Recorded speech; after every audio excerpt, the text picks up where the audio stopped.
and connected.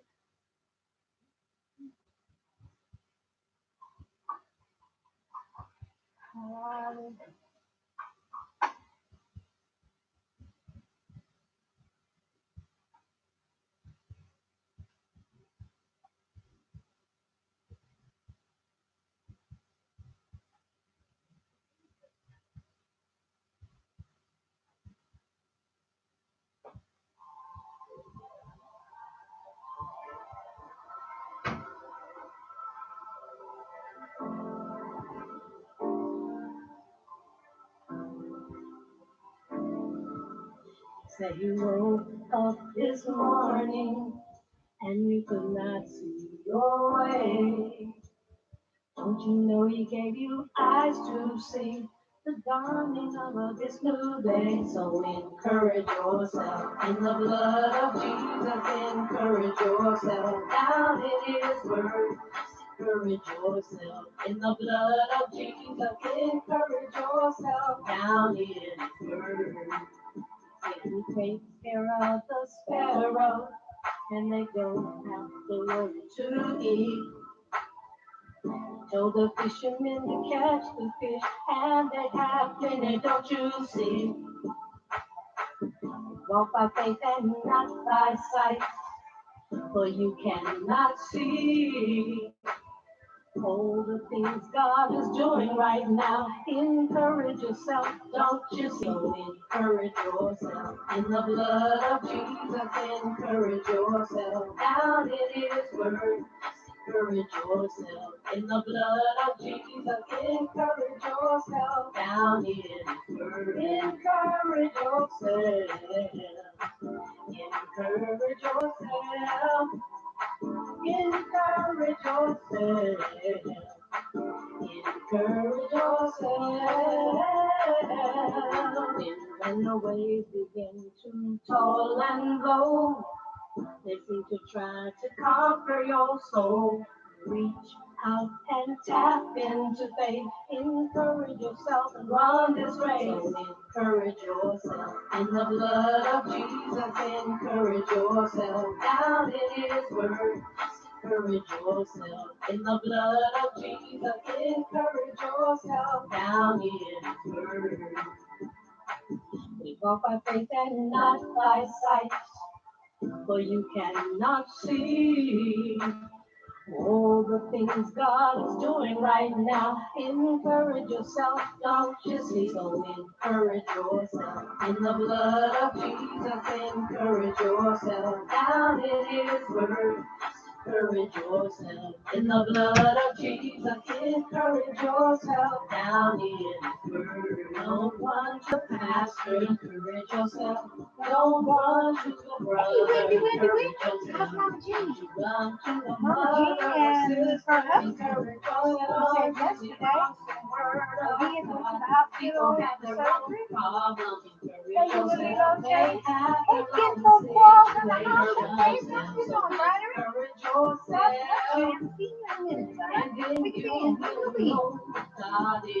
Wendy, I see you in two places, girl. I see you on Bible and book, and I see you on the smart page. You're both doing okay. How you doing? I know they're doing okay because you and God taking care of them. Who's taking care of Wendy?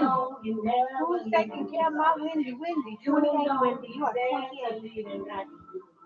You'll know, encourage yourself. Frederick,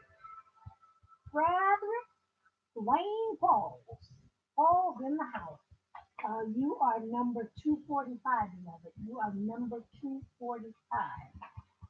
Luna Lilo, Chase, Luna Lilo, all the way in Hawaii, 223, 223.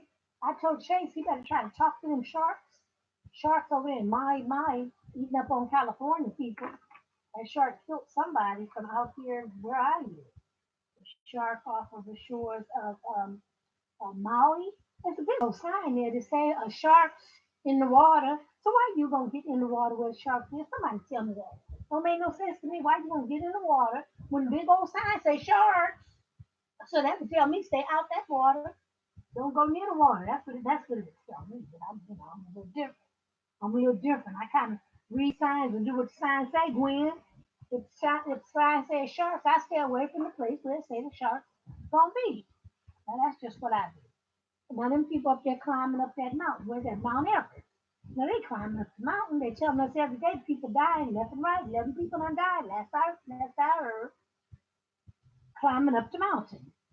Gwen, climbing up the mountain. Now they tell you the altitude and stuff. When you get up there, you can't breathe because the air is thin and it's all congested. There ain't no way to go back up because people behind you can't go forward. So what you gonna go up there for? Huh? To me, it's defying God. It's saying I'm greater than God. I can go up here and it ain't gonna get me. It ain't gonna get me. And then what? I don't know. Is our life more than that? Gwen, I'm looking for Maeve and the Gwen. I don't know, y'all. Tell me. 193. 193. Gwen, you are 193. Praise God. The Word of God says to be careful for nothing. It's okay to enjoy your life and to do things, but there are just some things. Why challenge? Why be bigger than God? I mean, I'm gonna climb up on this mountain and I'm not gonna. Everybody else might die, but I ain't gonna die. What are you proving? If you can climb the mountain, and I don't know. Don't get me started. Let me put us some music on. Let's encourage ourselves. Hallelujah. I'm testing all of my pre-recorded too, by the way. Yeah, I'm pre-recording them. And I get testing on the broadcast. My second test already. That's the one I'm testing again now. I'm not sure which ones I did and which ones I didn't do.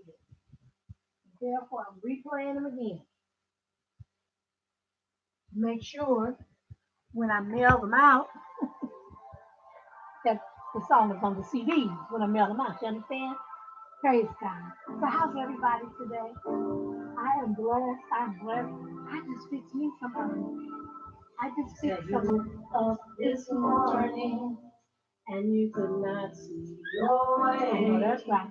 Swim in the pool. Or go to the beach if you want to go to the beach, but you're staying in the sand. Correct. You got to go out there water. And if you go out a little bit, just a little bit in the water, not too much, so you can see. So you see that shark coming to bite you. Encourage yourself. Praise God. Well, I got all of my reading done through the end of the month, and I got to get busy and play catch up again. Wendy, I reread one day. I think I read 10 days. The day that I'm in a pink and blue also, I just focused and made myself say, yes, I'm going to keep on reading until I get out. And it was good. Joe was so good. It's joy right now. It'd be so good until I don't read Joe. Joe was such a good reading. Oh my God. Wait until God gets to talk. So that's what I'm getting ready to do. So I'm not sure if I'm going to do it tonight. Because today and tomorrow, I'm going to work at night. So that gives me all the evening uninterrupted to just sit up and read. And here I got to pay attention, So you have to get a blood attention. You have to pay attention. So we'll see. It is 80 something degrees here in Sacramento. 2 days ago, I was in a warm boat. 2 days ago. Today, we're going to take all this stuff off. But how about this? How about this little outfit? Tell you about this stuff. How about this? Shampoo. In the blood of Jesus, encourage yourself down in what is she doing? With my little green. See my pretty green. It's green and white pearl. The matches. And I got this one so cute. I got one right now. Encourage yourself. So what I did, ladies and gentlemen, I don't wear nothing real close and tight. I don't wrap up a bag of potatoes and nothing tight. Kind of loosen the bag of potatoes, and then it look okay. If you put all tight on that bag of potatoes, all that cellulose, or whatever it is, all those ripped potatoes look good. I don't look good. To the Look mother at of sisters, that tan. encourage Oh, that girl, yourself. she's a nice mountain. And I People have got their own two X. problems. Encourage yourself. 2X. They have their own Because I like lots of blame food and I'm a voluptuous grandma. yourself. Well, the 2X is too big. God is God. You enjoy the job. What job you doing, girl? He's a prince of peace. And then Oh, you you will know he's a comforter. And what then job you will enjoying know with he's Joe? in the middle of the week. You'll know he's always beside you. Yes, ma'am. That J-O-B and that J-O-B get me every time. So you thought, You'll know he's there to lead and what do I got a 2X You'll job know, at Sam's Club? you'll know. And then I paid $12.95, 98 cents, $12. See, $12, $12, 13. That's in my budget. That's in my budget. I'm not going nowhere and pay $69 for this flour. Okay? I paid $12. Well, that's not bad. They got nice little stuff at Sam's Club. So I got it and I brought it home and I'm taking the tag off and the tag says $69. It was $69 for what? For what's the woman name? Isaiah, somebody Meccanfish, some designer, somebody. $69. Yeah, it's real beautiful when I paid $12 for it. I thought I'm like, oh, $69? But no, not me. But anyway, God is good. So I got it too big. I know the green. The green, what's the next one's green? The green, oh girl, with the little light green. I said, oh, this will work. This will work. I ain't got nothing to stuff. I told my husband I gotta give me some new outfits. And I done been broadcasting for almost 4 years, year and a half, during the read for the Bible part.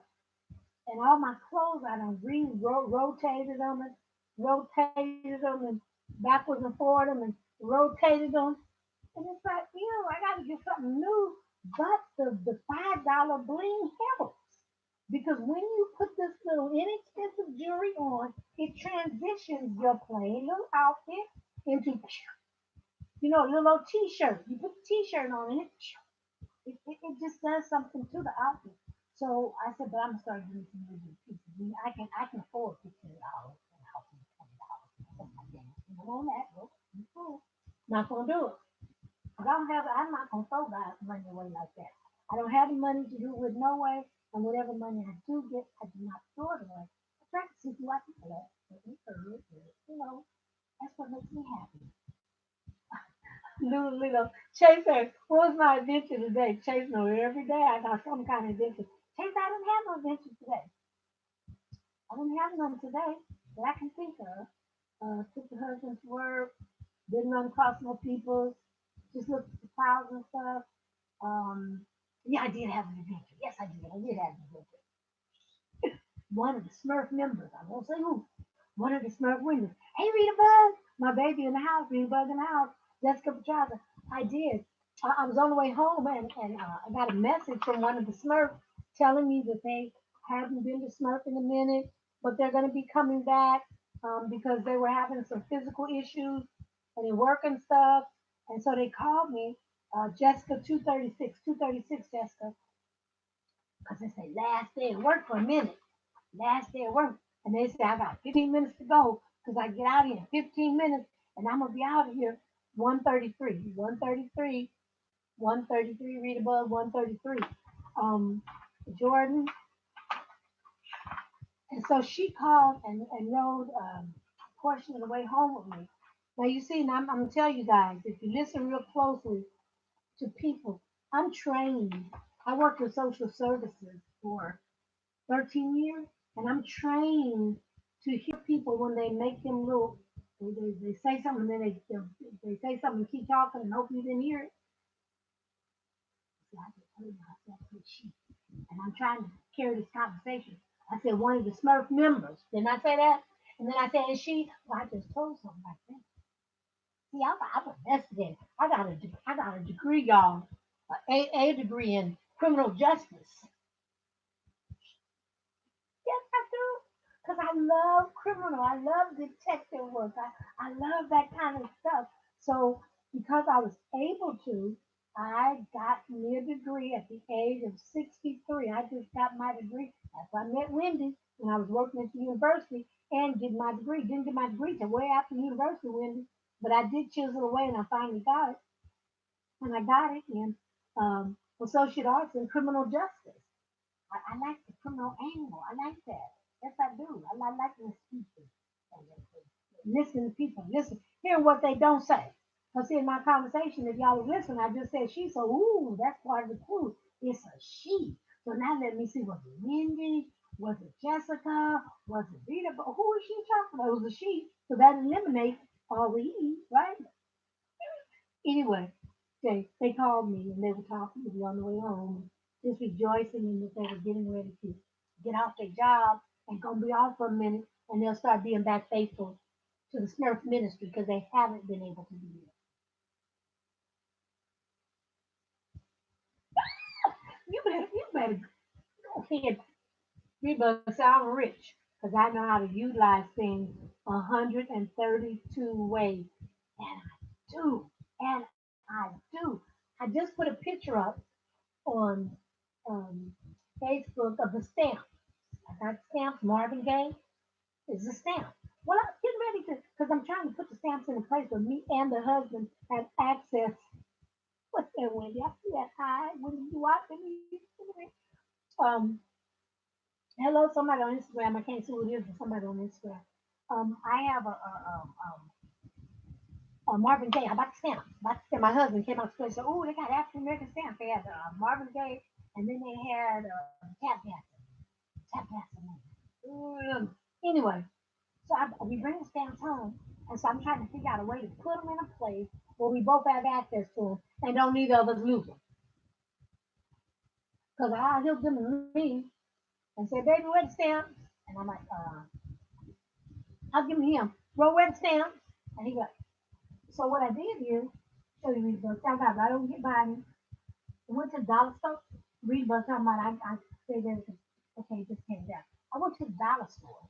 And at the dollar store, you can get these. It's a roll. They come in a roll. They're sticky for hanging up stuff, scrapbooking or whatever. Sticky on one side, sticky on one side, and then you take the thing off the other side and it's sticky too. So it's two sides sticky. Hey husband, hey baby, my honey on here, so he can hear what I'm talking about. I don't know if he can sing, but he can hear me. So what I did with the stamps, so that me and the husband won't lose the stamp, and but said I keep everything I use 132. The back of them stamps is a picture of Marvin Gaye. I ain't gonna throw that picture away when I get finished with the stamps. We gonna keep that picture and frame it or give it to somebody something. I don't know, but I ain't gonna throw it away. Somebody like me have Marvin Gaye, I'm gonna give it to him. So I took and I put the sticky on the back of these. See like that there? Just put on the back. I stuck it on, and then it's another sticky. You pull a little paper off and you stick it on to, and then you stick it on something else. So both sides stick. See? Y'all see that? Like I said, you can get this little thing. It's a dollar store. And so I find all kind of uses for this. So like I took the stamps and I staked them right in the room, right under the lights with it. So you'll know where they are. You don't know where they are. You can hang up your little calendars or whatever the case may be. There's a use for everything, bud. And if I take care of God's money, He might bless me with a little bit more money. But you gotta be thankful first for what God did bless you with. If you know I'm not wait, I can't wear no $12 blouses. I love the $12 blouse because I for the somebody else would have to go to Macy's and Fort Capital, wherever them places is, all them expensive stores that I don't go to. They would have to go to one of them stores and they would pay 69 $70 for this blouse I got on so they can say they're wearing Isaac McIntosh or whatever her name is. I don't even know name. But I can go to Sam's Club and get five of these same blouses for that same price. You see what I'm saying? I could get five of these blouses game there with Sam's Club for the same price of $12 instead of paying 70 something dollars. To me, that's just a better use of my money. It is. These CDs, I'm making my own CDs. I could. Me and the husband, we got some charge cards. Got some charge cards. I could have said, baby, give me $300, $400. and I can make 100 CDs for $300. I took $20 and maybe about $30 more, and I bought the seed, 100 CDs, and then I bought 100 labels, and I got the ink, I bought ink, and I made my own CDs. Gotta use God's money wisely. And then when the seasons in life come, because they do come, they nail, well, the money be funny. The money be funny, bug. And then you sit back and you say, Lord, am I going through this season? Because I threw away so much stuff. I just threw everything away. I didn't appreciate nothing. People try to bless me. Sister Pam, I got a little cute dress. You might like. I got these shoes. I ain't worn them very much. I don't wear nobody else's shoes. I do. I was raised out the secondhand store. I was raised with people giving stuff to me. And ain't nothing out my feet ain't broke out, and ain't nothing broke out on me from wearing nobody's secondhand store clothes. It's just something they done use. They don't want to know where. They don't wear the shoes, Shalana. They don't want them 2, 3 times. They don't want them no more. You can I can't bless shoes, you know. So use your money wisely. And then when things happen and you get into that financial place, Shalana, you don't have to trip and say, Lord, am I this way? Because I didn't bless and I didn't use your money wisely. When the food run out and you ain't got no money to buy no more food, then you think back, did I throw away? I just threw away stuff, threw away food, threw away food. 74, Shalonda, you're 74, baby. Have a sight fever. I thought she graduated today. Didn't I see Amara in the purple dress in her school? They called her name out. And she got a 4.0 and a 3 point something. And she on a pretty purple dress. And the school, but they going to do something else? Oh, today maybe was the oh, Amani. Oh, that's somebody else. Why don't you make some names all right together? Because I can't hardly the M and the A and the. So how old is Amani? So I'm talking to Gaynell. Gaynell, our little Amira, she got some accommodations today at school. Her children going to Christian school in Oakland, and them little girls was dressed beautifully. Wasn't no booty out. They look like little pretty little girls supposed to look decently clad. They look beautiful. Oh, the baby girls tomorrow. The baby. Oh, she's fine. Touch your boo boo. The little 5-year-old tomorrow. Okay, okay, Carolyn. Praise God, Sister Carolyn. And she got a little fever. We got to pray in the name of Jesus. Fever be gone in Jesus' name. Loose that baby so she can go to her school and have her little function. Loose that baby in Jesus' name. Her in kindergarten. Loose little Amani. Okay, Carolyn. Okay, I'm gonna close my mouth. We're gonna get y'all reading. I got a lot of reading to do. My voice is running out, you guys. I'm doing so much reading. I promise you guys, I don't be doing too much talking. After I do the reads, see, God gave me this platform. I circled the name, but I didn't say who. Sister Carolyn, 203. Sister Carolyn, 203. God gave me this platform. I love to talk and I love to read. But I tell y'all, I'm getting read out. My voice is reading out. It's like these commentaries are so long the last couple of days, but so good, Joe, so good. So anyway, today is what's that? Today Wednesday? Yeah, we left out. We left off on Job. Job talking, y'all. Job is on one now. He tired of people messing with him, so now he giving his little say what he got to say, and then so Job's gonna be talking today. Job gonna keep on talking tomorrow, and then Thursday. So we're talking today, and tomorrow's Thursday. Tomorrow's Thursday. Chapter 32. Elijah speaks. Now, Elijah is a little young whippersnapper. I thought it was one of the other ones. It wasn't the other one. I thought it was 3. It was 4 men. I thought it was 3. It was 4 men. And so Elihu, he gonna talk tomorrow. Wow, he got a whole lot to say. He doing all this talking. Oh Lord Jesus, Elihu got a whole lot to say. He need to sit down somewhere. So Elihu gonna read. Elihu gonna talk all the way into Saturday. That brother be talking, reading as much as me. My God, my God. Corey. How are you, sweetheart? I love you, love you, love you. Praise God. And ain't nothing you can do about it. I'm getting ready to get into prayer. But Corey is one of my children from way back. Oh, I met Corey. Corey, I meet you when my kids in school.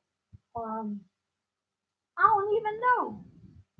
But he's such a wonderful young man. There was a time he was selling cars, and I needed a vehicle. And that brother took time with me and worked me a deal to get me into the vehicle. Yes, he did. He's had challenges in life, but he overcomes them. We all got challenges, but we overcome them. We like Job. And many times our challenges are not because of anything that we did, not because of anything that we did, but because God is bragging on us. So sometimes, Brother Corey, God be bragging on you. So don't worry about what you done went through, what you're going through. We all go through something. I'm glad you're here, son. If you come 3 times, you can be a part of Mom Bram's ministry. That's what you're part of my ministry. All you gotta do is show up every evening, except Saturday and Sunday, every evening at 7 p.m. The Lord delay is coming. I'll be sitting right in this seat. Long as I can sit and read, I'm gonna be here till the Lord say something different. Sister Kelly in the house, Patricia Kelly in the house. JK. Sister Patricia Kelly, bless you, sweetie. 167. Okay, let's get into our read. Praise God. Dear Heavenly Father, we come before you right now, Lord Jesus. Let me turn off the sound on this here. I didn't turn the sound off, but I just heard it. Dear Heavenly Father, we come before you right now, Lord Jesus. Lord, we thank you for your tender loving mercy. We thank you for your tender loving graces. Oh God, we thank you for another opportunity to come before your sons and your daughters and to read the word of God to them. Lord, we thank you for this exciting read in Job. Oh God, it's such an exciting read. It's such a poetic read. It's such a powerful read, such an insightful read, but it does take a whole lot of deciphering to understand what Job is saying. So, Lord, we thank you that you bless us with a commentary and you give me the spirit to read it to these your sons and daughters and give them ears to hear that they won't even hear it. Lord, as we're praying and Sister Gay now has to go and tend to her baby, Amina, Lord, I ask that you touch our little 5-year-old Amina who graduates kindergarten tomorrow, God. That's an important day. That's the beginning of all the other ceremonies and graduation. Lord, touch her little body. Touch her right now, oh God. Let her know, according to her faith, because she's a child of God, she's going to the spiritual school, to the Christian school. So let her know that you will and that you hear babies' prayers. So touch her little body and heal her body. Continue to heal Mama Jean's body. Continue to heal Sister Kelly's husband, Sister Kelly, oh God. Continue, oh God, to bless and to heal Sister Carolyn. And continue, oh God, to touch my body and continue to heal me. With this little asthma, wheezing thing that's trying to come upon me, I plead the blood of Jesus over my respiratory. Oh no, Satan, you can't have me. I got to read. I can't be wheezing and attacking when I got to read the Word of God. Lord, I thank you for teaching me and help me drop some of this weight. So I won't have to be laboring and carrying on. So thank you, oh God, for teaching me, showing me how to fry some what I started eating some oven baked fried chicken with my husband's take home stuff. And it tastes all right, oh God. So I thank you. Lord, I thank you for everything. Lord, I see Readbug laughing. I see in the spirit she laughing at me. Lord, tell Readbug, don't laugh at Auntie. Lord, I thank you for Corey coming, oh God. Lord, you know what Corey's doing and where he's at. Lord, bless him. Bless him, oh God. He got a good heart. He like David. He got a good heart.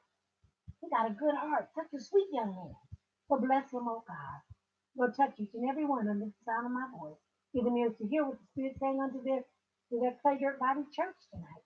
And give them spiritual discerning eyes to see and realize that we wrestle not against flesh and blood, but against principalities, against spiritual wickedness in high places. I take authority over the power of the airways right now pertaining to the broadcasting, that the bandwidth or whatever connectivity, whatever it is called, that connects these devices to the Wi-Fi so that the streaming will be perfect. There'll be no hiccups, no drops, no none of that stuff tonight, oh God.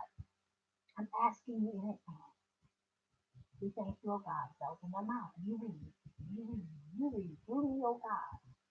You articulate through me, oh God. Thank you for continuing to do it. We give you glory, we give you honor, we give you all the praise. And as we call it done in Jesus' name, amen. I forgot to, my evening, my evenings of the supplement.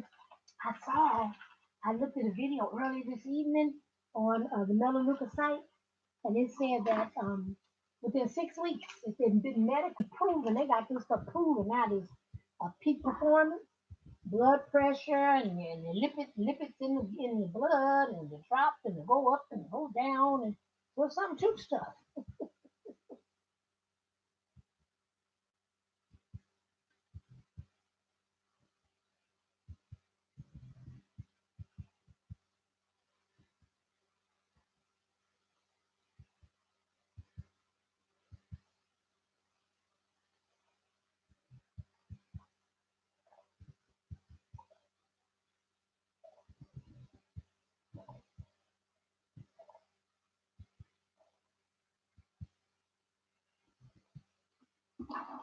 Save a drop just in case I need to, know.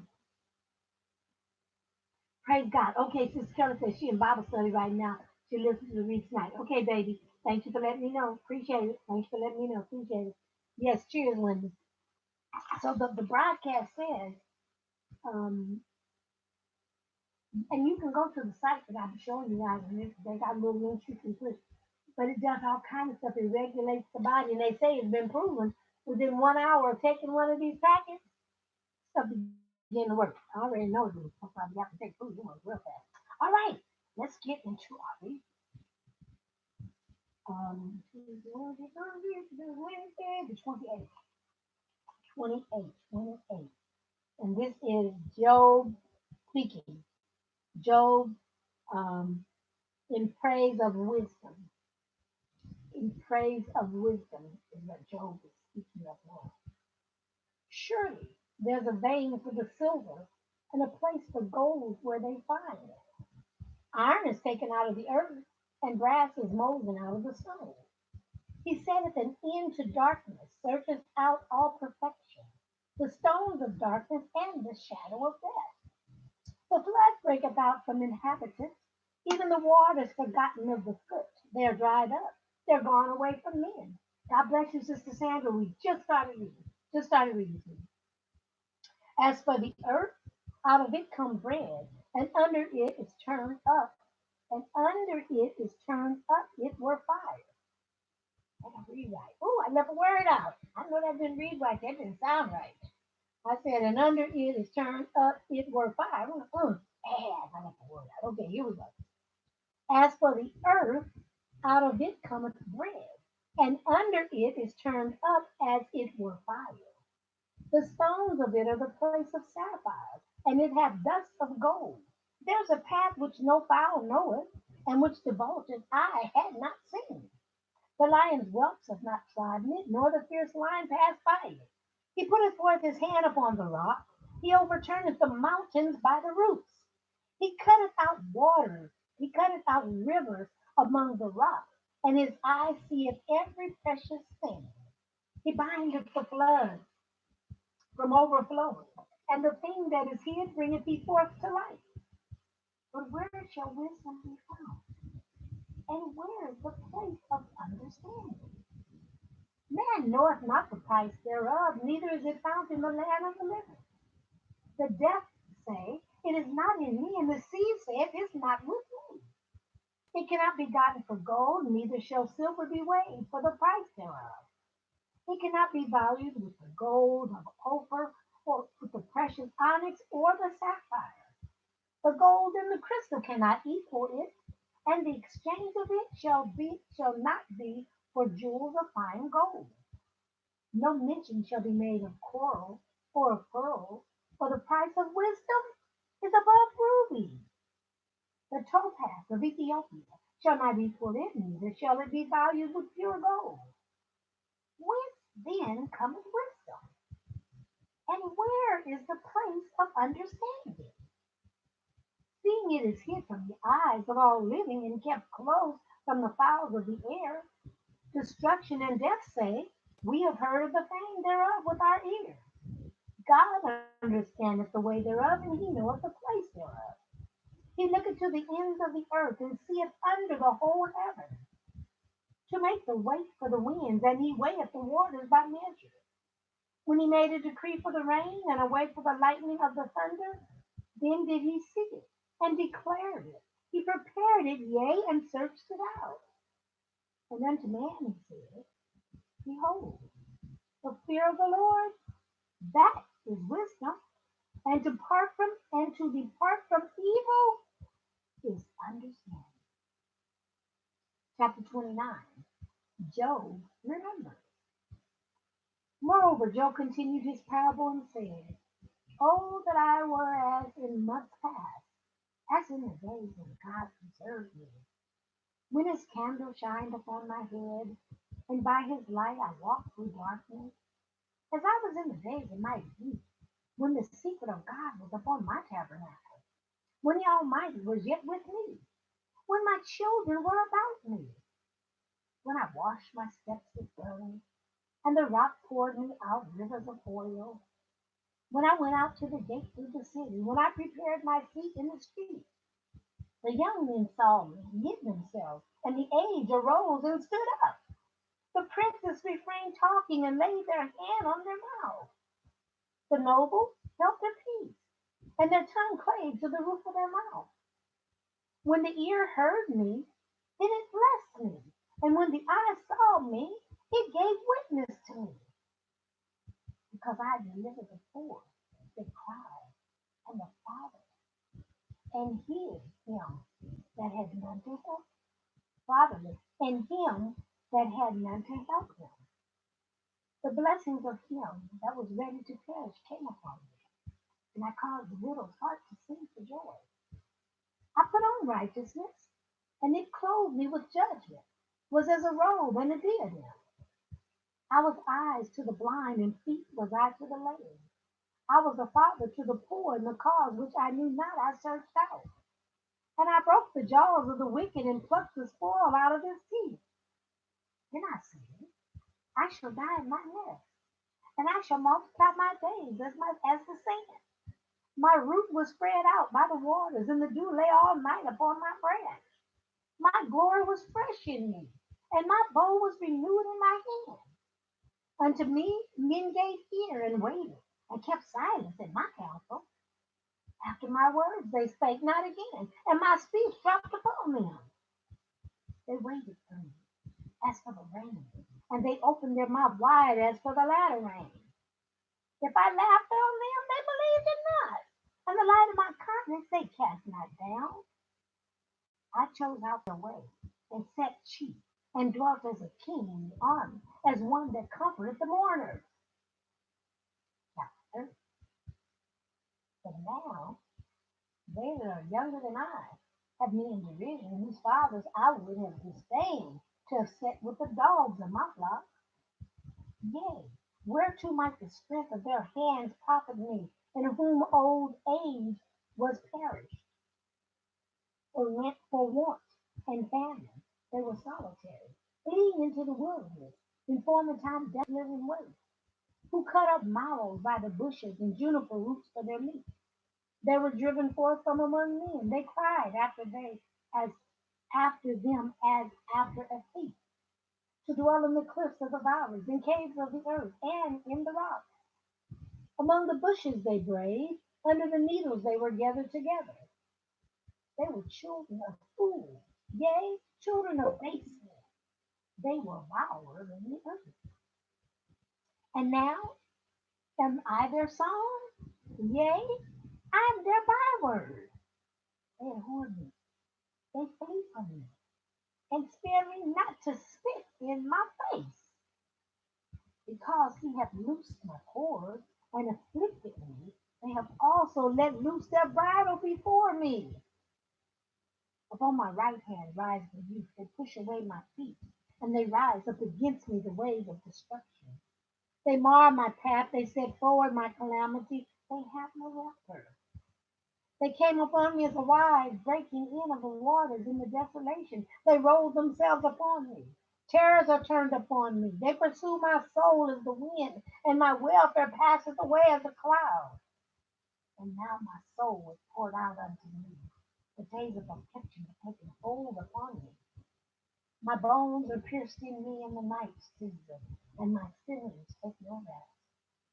By the great force of disease is my garment changed. It bindeth me about as the collar of my coat. He hath cast me into the mirror, and I became like dust and ash. I cry unto thee, and thou dost not hear me. I stand up, and thou regardest me not. Thou art become cruel to me with thy strong hand. Thou opposest thyself against me. Thou liftest me up to the wind that causes me to ride upon it, and dissolvest my substance. For I know that thou wilt lead me to death, and to the house appointed for all women.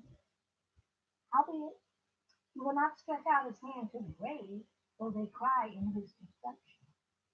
Did not I weep for him that was in trouble? Was not my soul grieved for the poor? When I looked for good, then evil came upon me. And when I waited for light, there came darkness. My bowels boiled and rested not. The days of affliction prevented me. I went mourning without the sun. I stood up and I cried in the congregation. I'm a brother to dragon and a companion to owls. My skin is black upon me. My bones are burned with heat. My heart also is turned to mourning, and my organs into the voice of them. May the Lord have a blessing to the reading and the hearing of that beautiful word of God. Praise God. So now let's get to the commentary. Let's get into the commentary. Shut Instagram down. Let's set Instagram down, bring it up, and then I won't have to do it again. Praise God. So y'all come back. These men, come back, okay? Set Instagram down now because that's 45 minutes, and then I'm going to have to redo it again.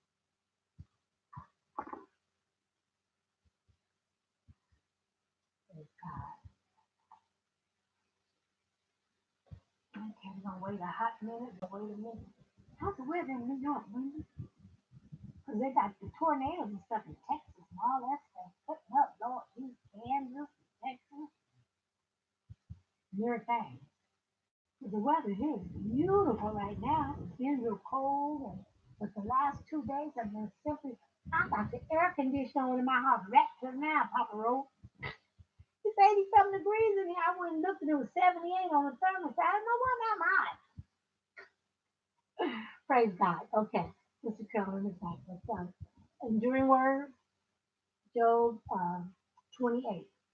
Heavy rain. So Wendy's in New York and it's raining because they got all that stuff going on back there.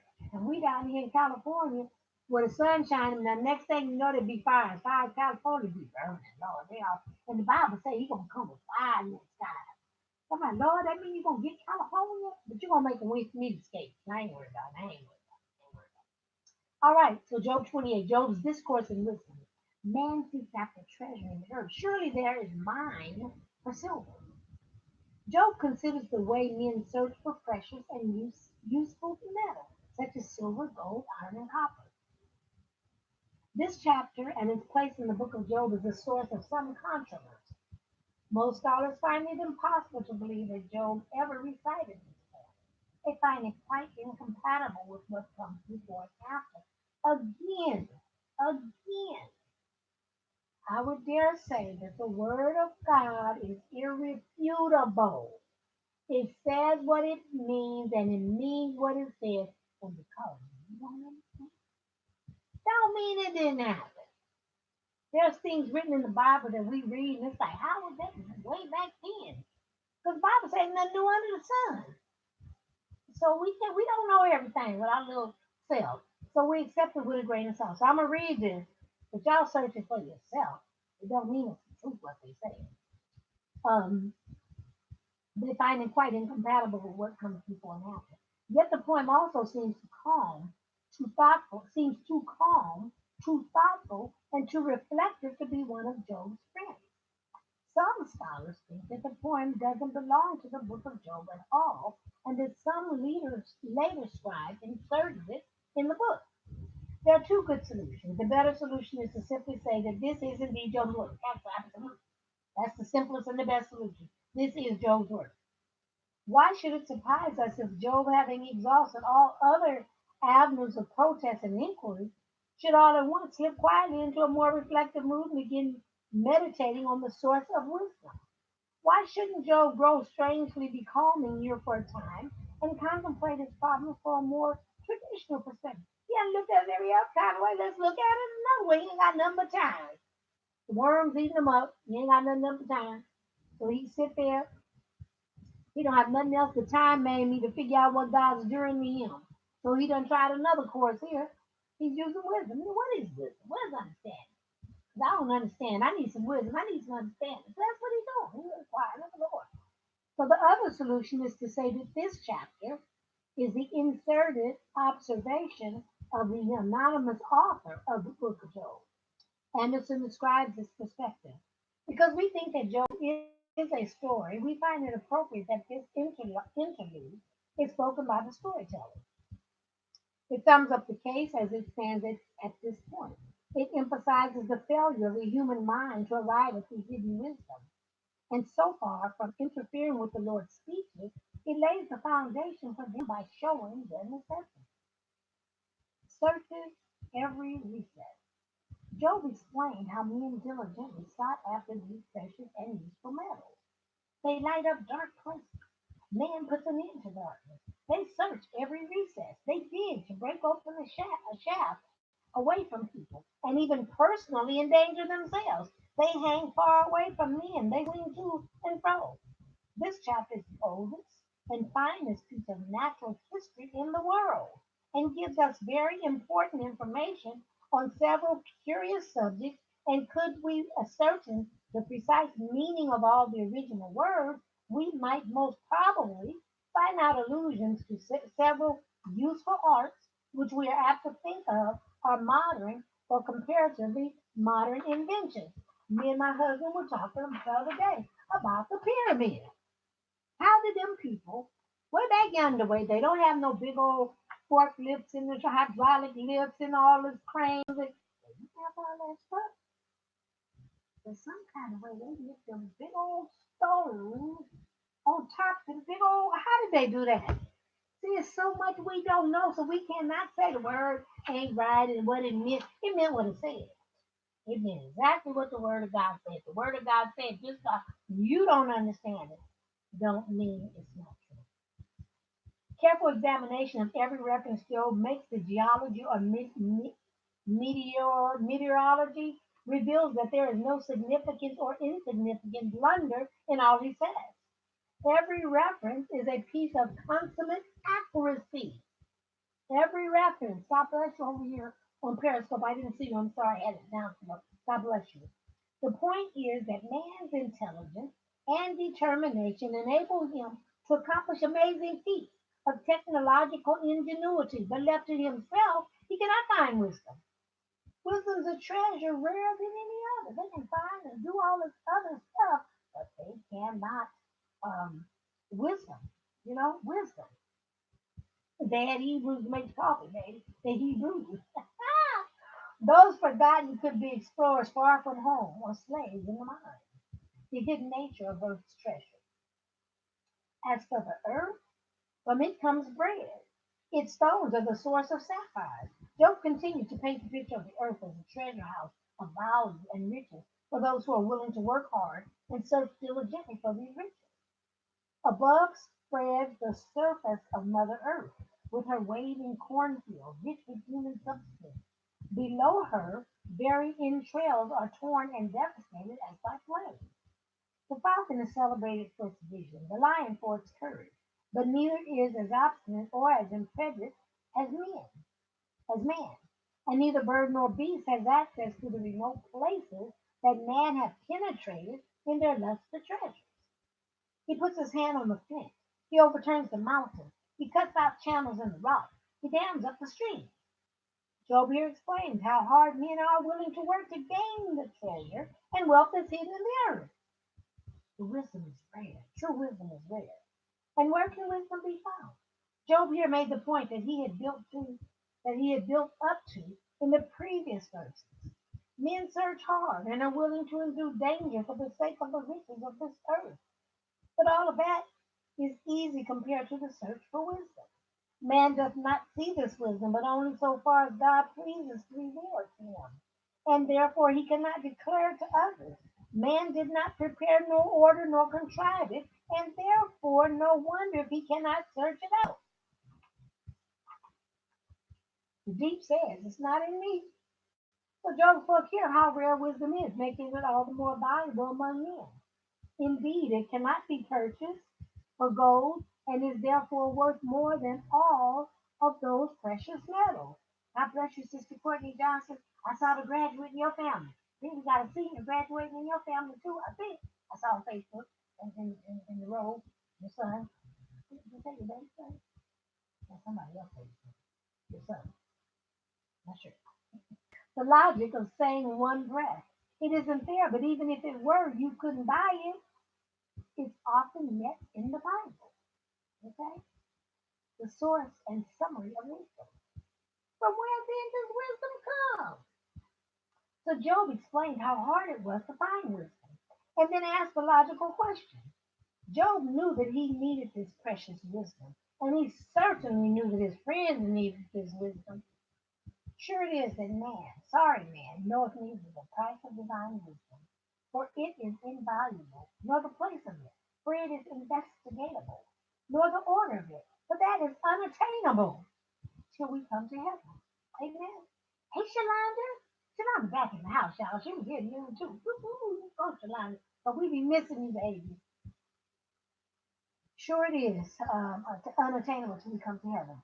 He seems to say that though men should explore the deep places of the earth with all the diligence of miners seeking gold and silver, though they should exert all their mental force as miners use all their muscular vigor, and though they should employ all the machinery within their reach pierce as men do who pierce through the rock in search of precious treasures, yet it is not within the range of human labor and skill to attain unto wisdom. They can only be found by another and a higher method. It must come to us by revelation from God. We cannot find it by our own wisdom. God understands its ways. He knows his place. Talk about wisdom. Job knew the answer to his own question. He knew that God understood wisdom and its source. This is indeed at once our confidence and our comfort. God understands. The things that perplex us do not perplex him. The mysteries by which we are surrounded are not no mysteries to him. Having shown God as the source of wisdom, the author now makes his application to man. Man must look to God for wisdom. Man may share in it only through a knowledge of the revealed mind of God.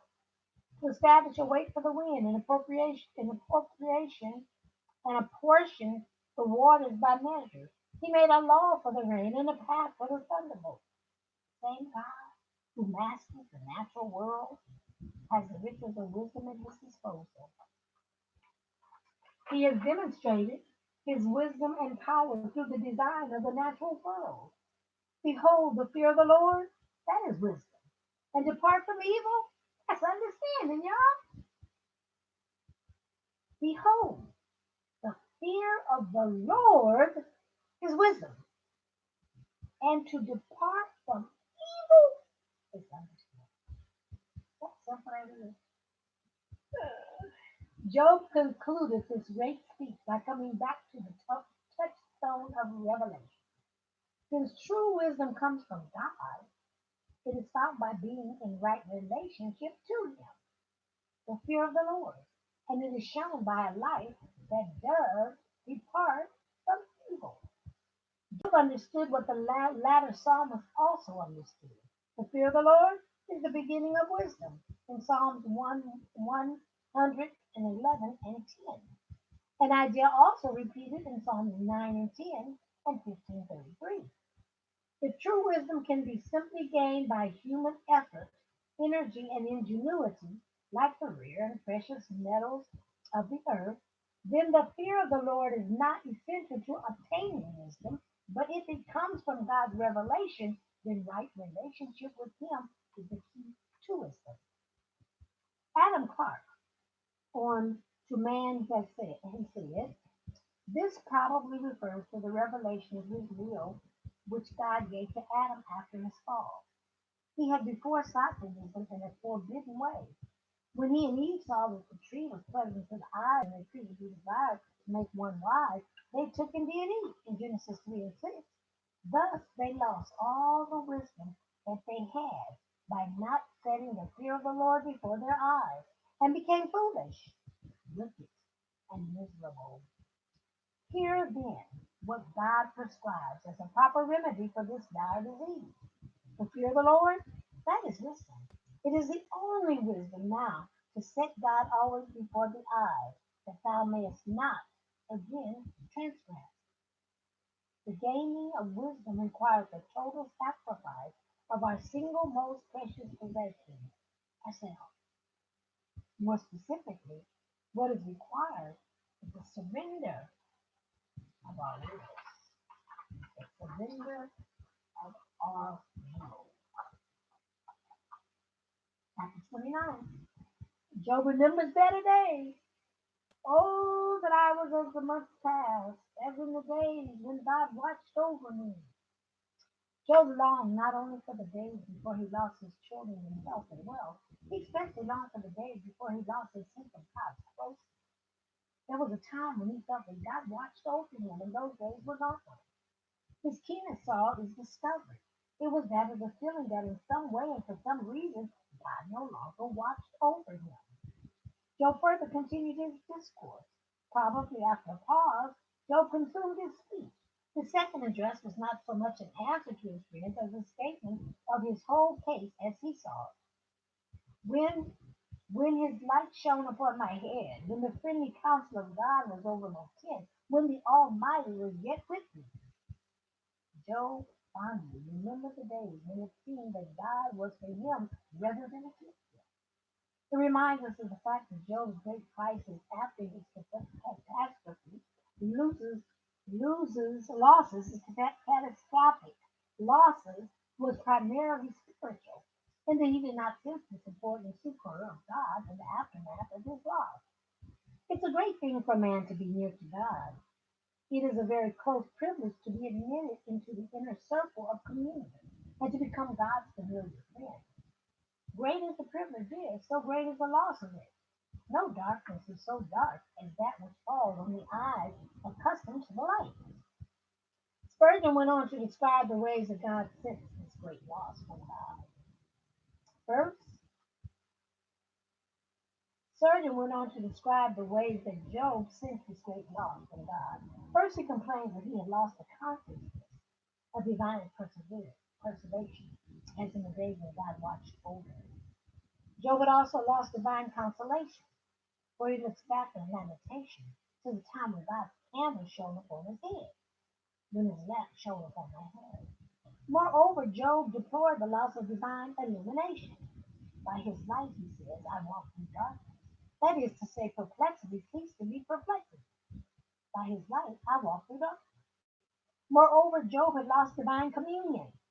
So it seems, for he mourned the days of his youth, when the secret of God was upon his tabernacle, when the friendly counsel of God was over his tent, when my children were around me, when my steps were bathed with cream, and the rock poured out rivers of oil for me.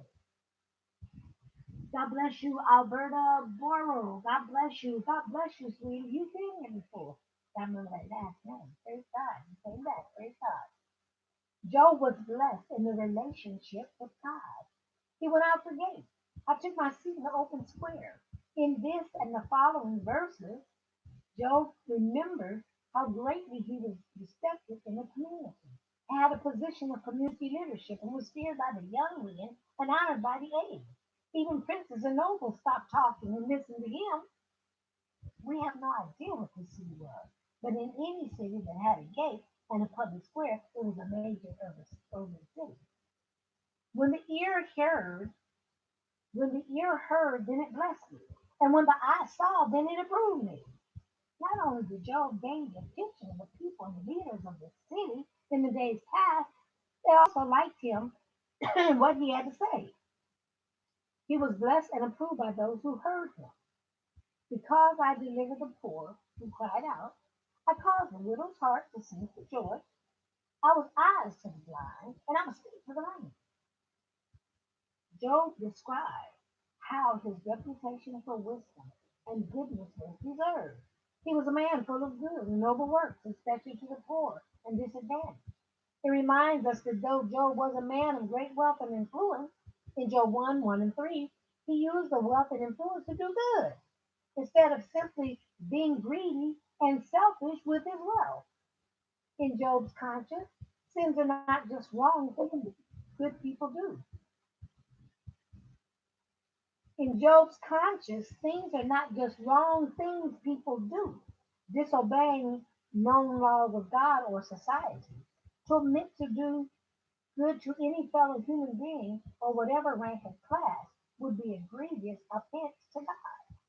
It was not ambition, popularity, or self interest that put Job upon these and the following good practices and proceedings, but the care he had of discharging his trust and the pure love he bare to justice and upright dealing.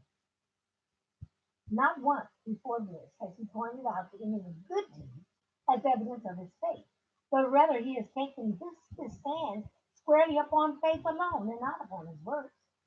The fact that Job waited so long to introduce any hard evidence into his debate with his friends shows enormous restraint on his part. Job's former sense of security and confidence. I shall die in my nest and multiply my days as saints. In his former confidence, Job felt that he would die happy and secure in his nest after a good long life. Smith mentions Smith mentions an unlikely approach taken by some translators, thinking that Job made a reference to the mythical creature known as the phoenix in Job 29. Some translators accept the old rabbinic opinion that the second half of the line speaks of the phoenix. The question seems to hinge on whether the word "pole" used in sand can mean phoenix at all. My root is spread out to the waters. My glory is fresh within me. We can sense Job's prior sense of blessings and abundance of life. His former blessed life made his present crisis all the more unbearable and seemingly unjust. Root is spread out to the waters, a metaphor taken for a healthy tree growing beside a river where there's plenty of water, which in consequence flourishes in all seasons. Its leaf does not wither, nor its fruit fall off. See Psalms 1 and 3, Jeremiah 17:18.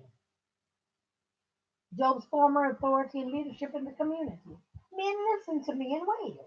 After my words, they did not speak again. Job again remembered how greatly he was respected and esteemed in the community. He was a man honored for his wise words. Even if Job had mocked at them, then they did not believe it. They believed it not. It was so acceptable to him to see me well pleased with them that they could scarcely believe their eyes and ears that it was so. I chose the way for them and sat as chief. This highlights the tremendous contrast between the former esteemed Job enjoyed, and the terrible crisis he had endured from the terrible criticism he had endured from his friends. There was a time when no one would have criticized Job the way his friends now did. Job was also a tremendous example of how a wealthy and powerful man should live his life, not in selfish indulgence, but in care and concern for the less fortunate. Noble Job, look at him, ye nobles of the earth, ye lieutenants of counties, ye generals of armies, and ye lords of provinces. Look at Job. Imitate his act of benevolence, and be healthy and happy. Be as guardian angels in your particular district, blessings all by your example and your bounty. Send your hunting horses to the clouds, your game cocks to the dunghill, and at last live like men and Christians. At last Job 30. Job reflects on his current misery. Job's loss for respect in the community, the low character of the men who now mock Job. Now they mock me.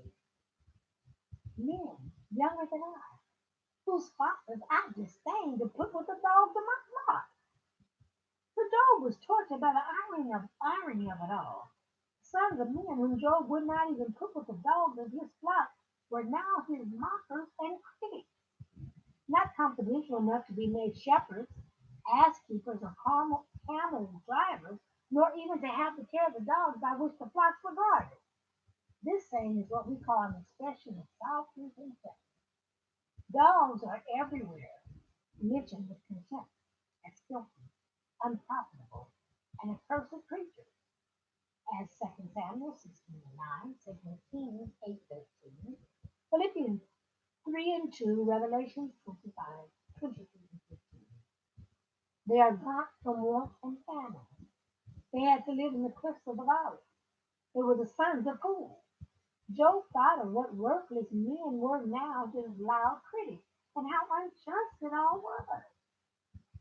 This lengthy description of these good-for-nothing fathers is a special brand of rhetoric. To define every facet of their debauchery, to state it in 6 different ways, is not meant to glory in it, but to heighten the pathetic nature of this dishonor. The mocking Job must endure. I am their taunting song. Yes, I am their byword. Job was now low in the eyes of these worthless men. He did not sneak out of town. He was run out on rails.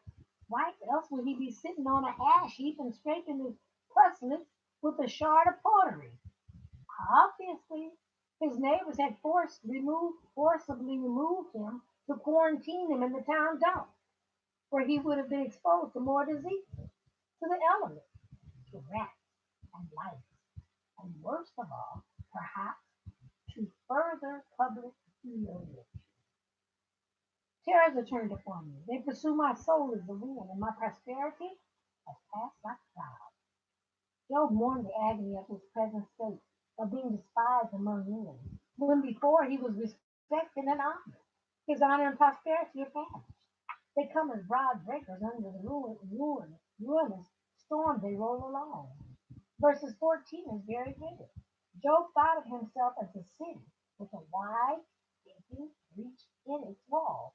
The stones come crashing down, and amid the rubble, the instruments of siege warfare roll through. The tranquility and dignity he had so enjoyed had vanished like a cloud.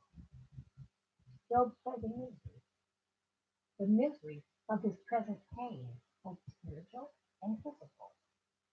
And now my soul is poured out because of my plight. Job again describes his present crisis. He describes the persistent gnawing pains that were ever with him. But for him, it was first the crisis of the soul. My bones are pierced. My gnawing pains take no rest. My garment is the skin. With poetic power and eloquence, Job describes the physical agony of his suffering. The New Living Translation has a helpful rendering of Job 30:18-19. In his great power, God clutches at my clothing. He grabs me by the collar of my coat. He throws me into the mud. In a final burst of grief, Job wrestles with the sheer pain of his disease, as it were objectively a terrifying monster chewing in his flesh day and night. Mason commented on the long and innocent struggle Job had with God, and on the ultimate outcome for Job. Classically, there are 2 ways of soliciting the favor of God. One way is by trying very hard to be very, very good and hoping that God will take notice. The other way is to beg God for his blessings and to refuse to let him off the hook until he comes through. It is those who refuse to give up to God who end up with his blessings. I cry out to you, but you do not answer me. This was the worst aspect of Job's suffering, the sense that God had forsaken him. He undeniably felt that God was against him. With the strength of your hand, you oppose me. You spoil my success. Indeed, Job felt that God wanted to and would destroy him. I know that you will bring me to death.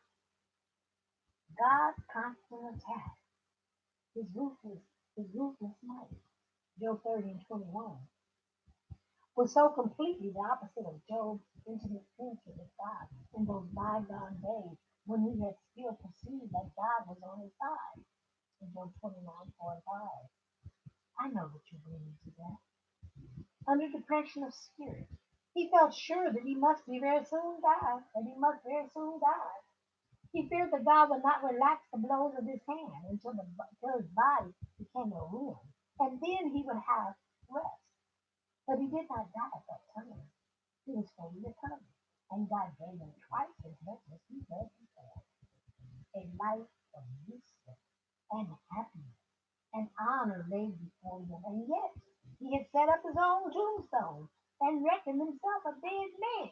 He didn't even know what God, all the stuff God was doing right now behind the scenes. He didn't know. So we just got to trust God that He's working together for our good. Whatever it is. The misery of the injustice done to Job. Surely he will not stretch out his hand against a evil rule. So Job tells God, you are more merciful than this. You would not afflict a pitiful heap of ruins if only it would cry out to you. Job wondered why God did not respond to his cries. The supreme sorrow was that when he cried to God, he claimed that in such suffering as he endured, there was ample justification for all his complaining. As is our natural tendency, Job misinterprets God's silence as lack of concern and indifference. Job assumes that God's silence means God's displeasure. Have I never wept for him who is in trouble? Has not my soul grieved for the poor? Don't wonder why God did not treat him with the same kindness he had often shown to others. It is impossible to read this section without feeling that protest was approaching revolt in the soul of this man. He did definitely charge God with cruelty, see verse 21, and his question, shall I not weep for him that was in trouble? Was not my soul grieved for the needy? Verse 25, he was contrasting God's attitude toward him with his own attitude toward suffering men in the days of his prosperity and his strength. The sensitive soul of Job was another demonstration of his godliness and appropriate for any servant of God. I know that a man in the ministry who cannot feel had much better design. I know that a man in the ministry who cannot feel had much better design his office. We have heard some hold forth the doctrine of grace as if they were a nauseous medicine, and men were to be forced to drink thereof by hard works and violent abuse. We've also thought that such men did more hurt than good, for while seeking to vindicate the letter, they evidently missed the spirit of the faith once delivered unto the faith. Cold and impressive are some of our divines. They utter truth as though it were no concern of theirs whether men receive it or not. To such men, heaven and hell, death and eternity are mere themes for oratory, but no subject for emotion. My heart is in turmoil and cannot rest. Perhaps Job tried to just take it easy and not get so troubled over his problems. But for him, it was impossible. His physical and spiritual agony was more than it seemed he could bear or his friends could relate to. So by the mournful and continual cry, I resemble a jackal or hyena to the daughters of howling, generationally understood to be the orchid. For both the jackal and the female orchid are remarkable for their mournful cries and for their attachment to desolate places. Whew, may the Lord add a blessing. The conclusion of the read. I'm ready to go all out to it. Okay, hour 15 minutes. Not too bad. I read for hour 15 minutes. Hey, Virginia, I didn't see you when you came out here. Nick, how are you, sweetie? And how is our Grace? We got a little Grace in the house. Oh, little baby, that is the cutest little drop dead gorgeous chocolate chip cookie baby I've ever seen next to your knee pad. That was beautiful little chocolate chip baby. I just call her my chocolate chip baby. She ain't no more. She like me. I don't know what happened. But she was such a beautiful little baby. And my niece has a beautiful little doll baby. I'm glad you came by, Virginia. Come by more often so you can join the Smurf. 7 minute recap. How's mom? Somebody need to call me and tell me. Usually, God bless you. Good night, Sister Shirley. Usually, Larisha, she lets me know something, but I ain't heard from her lately. So how's mom doing? Last I heard, she had another surgery, I think, the other day. And I tried to call that crazy hospital and got frustrated. I couldn't get through nothing. I tried to call and could not get through. Okay, everybody, did I write down Sister Alberta Barrow? Sister Alberta Barrow, I see you one more time and again, you're going to be a smurf because I know you've been here a time or two. Not sure if you've been here 3 times yet, but I've seen you. I thank God for you. Thank you for joining us. I think I got everybody logged in. Oh, Corey, did I get Corey? Corey, God bless you. All right, everybody. Have a blessed evening. I will see you tomorrow at noon. The Lord willing, and the day is coming. Amen. Praise God. All righty. All right.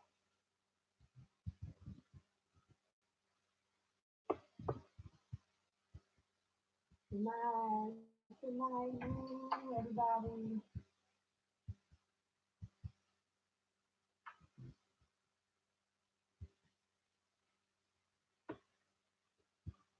Come next to the people.